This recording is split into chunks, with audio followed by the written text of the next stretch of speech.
안녕하세요. 애니메이션이란 공부는 양립할 수 없는 존재로 기억되고 있습니다. 어렸을 때 만화를 보고 있으면 꼭 공부하라고 잔소리하는 부모님을 기억할 수 있을 겁니다. 물론 애니메이션만 보는 것은 별 도움이 되지 않을 수도 있지만 가끔 정말 좋은 작품이 나올 때도 있습니다. 현재에 와서는 그러지 않는 경우도 늘어났지만 과거의 애니메이션은 다양한 학문을 배운 감독들이 자신이 배운 것들을 모아서 애니메이션을 만들어 왔습니다. 어찌되었던 애니메이션이 꼭 도움이 안 된다고 볼 수 없습니다. 그래서 이번 시간에는 애니는 공부에 도움이 안 된다고 하시는 부모님한테 반박할 수 있는 의외로 학술적인 애니메이션에 대해 알아봅시다.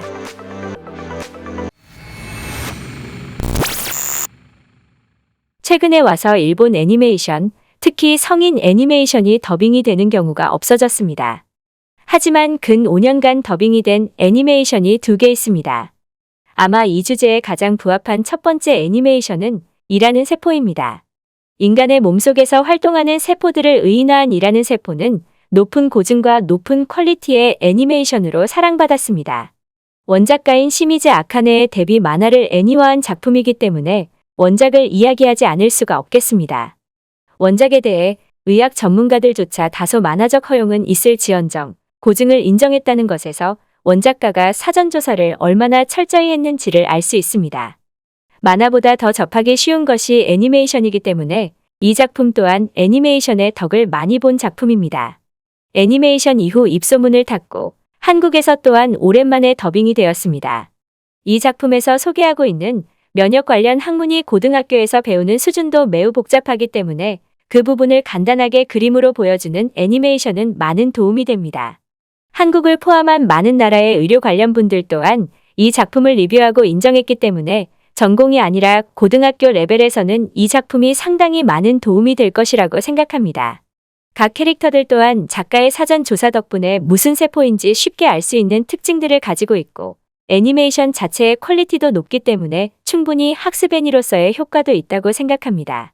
살짝 밝은 분위기를 원한다면 본편을 보시면 되고 어둡고 칙칙한 분위기를 좋아하시면 블랙을 보면 됩니다. 이라는 세포가 더빙으로 방영되기 1년 전에 한 작품이 더 더빙되어서 방영되었습니다. 동물 관련 정보를 얻기에 적절한 애니는 케모노 프렌즈입니다. 케모노 프렌즈는 일기밖에 없는 관계로 일기에 대해서만 설명할 것입니다. 말 그대로 기적을 보여준 케모노 프렌즈는 그 특유의 감성도 있지만 의외로 높은 고증 덕분에 더 많은 사랑을 받았습니다. 매화 나오는 동물들한테 그들에 맞는 특색을 부여하고 높은 캐릭터성을 보여주었습니다. 예를 들면 고양이가 동물인 서벌은 귀가 먼저 반응하고 손톱을 이용하는 것이 익숙한 동물이라는 것을 보여주었습니다. 그에 반해 인간으로 보이는 가방은 체력은 낮지만 회복 속도가 빠른 인간의 특징을 보여주었습니다. 이런 장점을 전부 1화에 보여주며 시청자들의 이목을 끌었습니다. 또한 매화 마지막에 실제 동물을 소개하면서 동물에 대해 더 쉽게 이해할 수 있게 하였습니다. 덕분에 애니플러스에서 처음으로 더빙도 하고 일본에서도 심야 애니였음에도 아침 시간대에 방송을 하는 풍경을 볼 수 있었습니다. 높은 고증뿐 아니라 신비로운 세계관에 잘 연출된 배경 덕분에 어색함이 느껴질 수 있는 3D의 단점을 억제하고 역으로 장점을 더 부각했습니다. 꼭 더빙이 되었다고 해서 도움이 될 것이라고 할 수 없습니다. 가끔 그 분야에 대해 잘 묘사해서 도움을 주는 작품 또한 존재합니다. 일본의 애니 업계에 대해 애니적 허용과 상상력을 넣었지만 그래도 현실적으로 묘사한 시로바코입니다. 제목인 시로바코는 하얀 상자를 뜻하는 일본어로 제작자가 하나의 작품을 완성했을 때 최초로 입수할 수 있는 결실물을 뜻하는 은어입니다. 하얀 상자인 이유는 새하얀 무지 케이스에 담긴 비디오 테이프 시절 때부터 사용되었던 단어이기 때문입니다. 다큐멘터리가 아니라 애니메이션인지라 너무 어둡게 묘사하지 않고 업계 내에서 일어날 수 있는 부조리를 딱 불쾌하지 않을 정도로 묘사했습니다. 작품이 1인주역이 아니라 각 캐릭터들이 자신의 파트에서 자신의 일을 하는 군상물에 가까운 작품이기 때문에 조별 과제를 해본 사람들은 어느 정도 공감할 수 있다고 생각합니다. 이 작품 때문에 애니메이션 업계를 쉽게 보지 않을까 하는 걱정을 하는 업계분들도 있었다고 하지만 아무리 현실이 더 심해도 현실을 알 수 없고 이 작품에서 보여주는 장면도 충분히 힘들어 보이기 때문에 그럴 일은 없다고 생각합니다. 현재 우리들이 보는 애니메이션이 어떤 과정을 걸쳐 만들어졌는지 궁금하시다면 자세하게는 아니더라도 그래도 일반인이 궁금해하는 질문에는 충분히 대답해 줄 수 있는 작품이라고 생각합니다. 머그컵을 굽는 것은 상당히 흥미로워 보이는 일이지만 할 기회 또한 많이 없습니다. 구울 거면 머그컵 또는 머그컵을 굽는 활동을 하는 여고생들을 보여주는 일상물입니다. 작품의 분량은 30분이 맞는데 첫 15분은 애니메이션을 보여주지만 후반 15분은 성우분들이 작중 배경이 되는 타즈미시를 구경하는 이야기입니다. 나무위키에 따르면 타즈미시는 미노 도자기의 산지라고 합니다. 하여간 도예에 대한 이것저것 정보가 많이 나오기 때문에 도예를 좋아하시는 분께는 정보를 얻기 좋은 작품입니다. 지역에 관한 설명 또한 나오고 그 지역과 관련된 도예의 정보도 많이 나옵니다. 작품이 일상물이기 때문에 느긋하게 흐르는 느낌이 없지 않아 있어 심심할 수 있지만 도예를 좋아하시거나 도예에 흥미를 가지고 계신 분들 혹은 일상물을 좋아하시는 분들께는 정보도 얻을 수 있고 도예에 흥미를 얻을 수 있는 좋은 작품이라고 생각합니다. 천문학은 옛날 지구과학에서 끝판왕이라고 불린 학문입니다. 사실 지구과학의 성적이 그렇게 처참한 것은 천문학이라는 존재 때문일 정도로 어렵습니다. 그런 천문학을 배경으로 하는 작품이 있습니다. 사랑하는 소행성은 천문학에 대해 관심이 있는 여고생들을 보여주는 작품입니다. 한국에서는 방영을 하지 못했기 때문에 인지도는 떨어지지만 현역 도쿄대 학생 500명을 대상으로 한 공부가 잘 되는 애니메이션 베스트 20에서 19위를 했을 정도로 의외로 학습 만화입니다. 작가가 학습보다는 일상에 더 무게를 두어서 그렇게 보이지는 않지만 작가 자체가 천문학에 관심이 많기 때문에 고증 또한 매우 높습니다.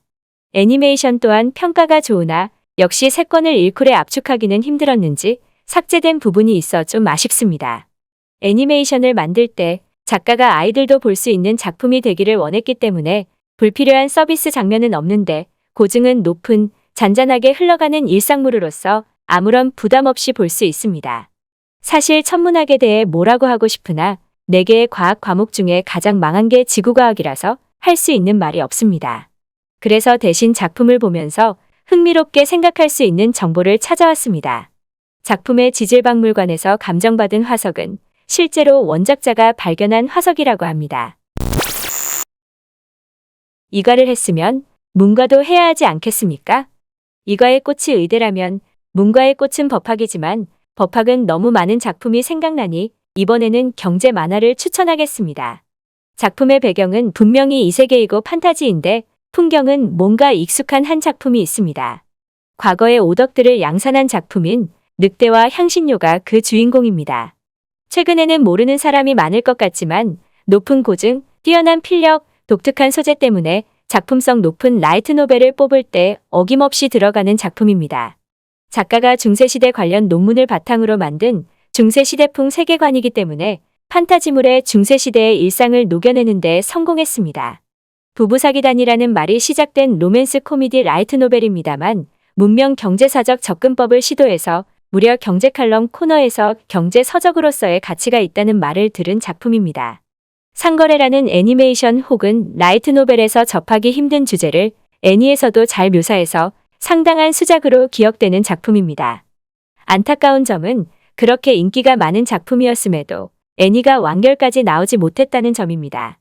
그래도 2022년 2월 25일에 신작 애니메이션의 제작이 결정되었다는 점에서 다행이라고 생각합니다. 이런 지식을 주는 작품도 정말 좋지만 일단은 일본어를 하지 못하면 이런 작품을 자막 없이는 보기 힘듭니다. 그래서 일본어를 배울 때 가장 적절한 애니메이션이 있습니다. 애니메이션 빙과가 그 주인공입니다. 추리소설이 원작인 애니메이션이지만 청춘물에 가깝기 때문에 어려운 일본어가 나오지 않습니다. 작품도 쿄애니의 연출력까지 더해져서 상당히 잔잔히 흘러가기 때문에 취향에 맞으면 재미있는 작품입니다. 이 작품이 일본어를 배울 때 좋은 이유는 일반적인 애니에서 사용하는 은어 혹은 비속어를 사용하지 않고 일본 학생들이 자주 사용하는 표현들을 이용하기 때문입니다. 반말, 존댓말 등 상당히 복잡한 문법을 지닌 일본어인데 등장인물들이 적당히 섞어서 사용하기 때문에 처음 시작할 때 배우기 좋습니다. 애니로 일본어를 배우지 말라고 하기는 하지만 솔직히 공부로만 배우면 지겨운 것을 누가 모릅니까? 그러니 차라리 쉬운 표현부터 어려운 표현까지 다양한 구문이 등장하고 성우들의 발음이 좋아 듣기 쉬운 빙과로 어느 정도 귀를 트는 게 좋다고 생각하는 것뿐입니다. 모든 매체든 많이 보면 득보다는 해가 많습니다. 하지만 다양한 정보를 접하는 것을 도와주는 것이 매체이기 때문에 애니메이션 또한 도움이 되는 경우가 많습니다. 애니메이션으로 일본어를 배운 사람도 있고 실제로 꽤 제대로 된 역할을 합니다. 그런 의미에서 다른 사람들한테 소개하고 싶은 다른 의외로 학술적인 애니메이션이 있다면 댓글로 알려주세요.